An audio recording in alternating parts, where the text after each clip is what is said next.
तेजस्वी जी, सीताराम येचुरी जी, D राजा जी, दीपंकर जी, केसी वेणुगोपाल जी, अखिलेश प्रसाद सिंह जी, तारिक अनवर जी, शकील खान जी, गठबंधन के वरिष्ठ नेता और गठबंधन के प्यारे कार्यकर्ता भाइयों और बहनों, प्रेस के हमारे मित्रों, इतने मित्र नहीं है प्रेस वाले। आप सबका यहां बहुत बहुत स्वागत, नमस्कार।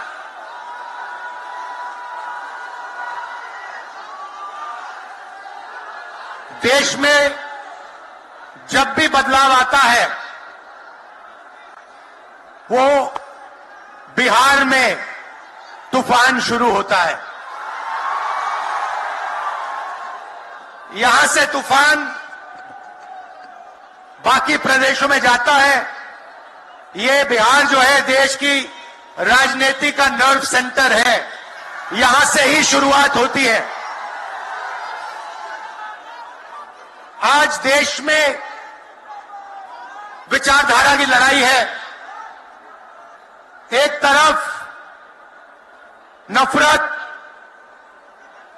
हिंसा, अहंकार और दूसरी तरफ मोहब्बत,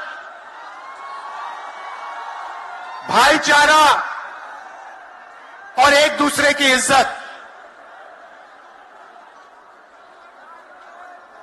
जैसे मैंने यात्रा में कहा, अगर आप गठबंधन को समझना चाहते हो, एक लाइन में समझा जा सकता है, नफरत के बाजार में मोहब्बत की दुकान खोलते हैं हम।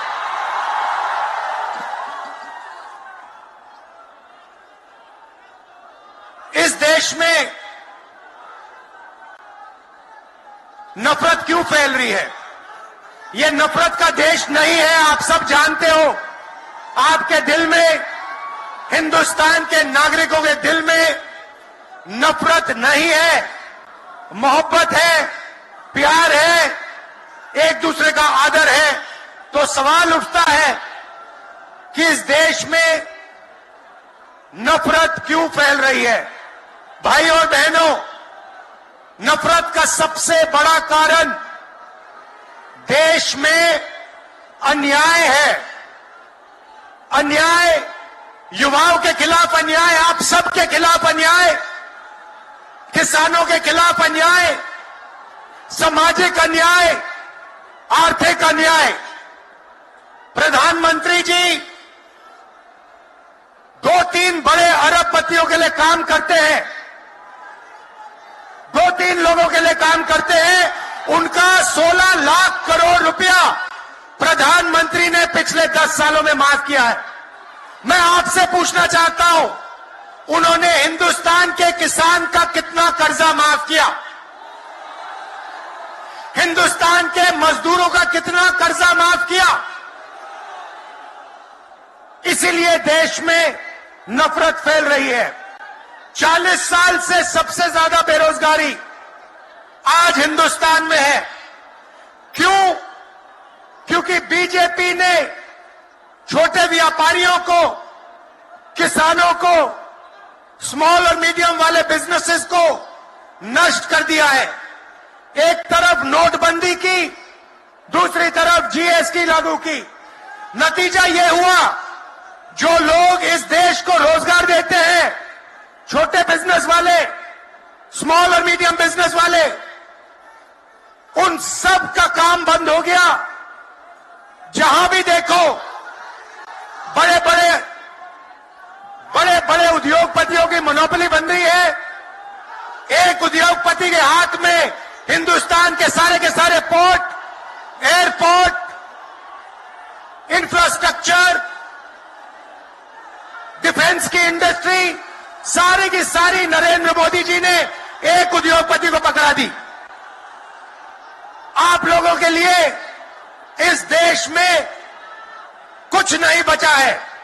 मैं आपसे सवाल पूछना चाहता हूं, इस देश में पिछड़ी जात के कितने लोग हैं? कितनी आबादी है पिछड़ी जात की? 50%। 50%। दलितों की कितनी आबादी है? 15%। आदिवासियों की कितनी आबादी है? 8%। कितनी बनती है भाई? कितनी होती है? 73% अब देखिए 73% में से हिंदुस्तान की सबसे बड़ी कंपनियों में उनकी मालिकों की लिस्ट निकालिए, आपको एक व्यक्ति नहीं मिलेगा 73% वाला। उसके बाद मीडिया के मालिकों की लिस्ट निकालिए, बड़े बड़े इनके जो पत्रकार हैं उनकी लिस्ट निकालिए, आपको 73% में से एक नहीं मिलने वाला है।